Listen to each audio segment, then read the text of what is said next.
দর্শক, গোলাপগঞ্জের হেতিমগঞ্জে সিলেট জকিগঞ্জ যে সড়ক আছে সেই সড়কে প্রাণ গেল রূপন চৌধুরী নামের এক মোটরসাইকেল আরোহী যুবকের। তার বয়স ৩৫ বছর। আজ রাত ৪টার দিকে হেতিমগঞ্জ বাজারের আগে ইমরান কমিউনিটি সেন্টারের সামনে এই দুর্ঘটনাটি ঘটে। নিহত মোটরসাইকেল আরোহী রূপন চৌধুরী ব্রাহ্মণবাড়িয়া জেলার সরাইল থানার অরুয়াইল গ্রামের রবীন্দ্র চৌধুরীর ছেলে।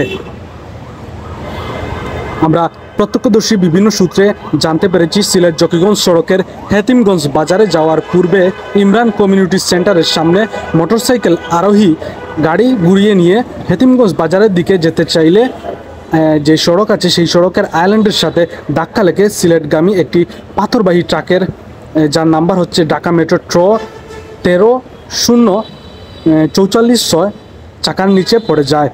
এতে ঘটনাস্থলেই মোটরসাইকেল আরোহী রূপন চৌধুরীর মৃত্যু হয়।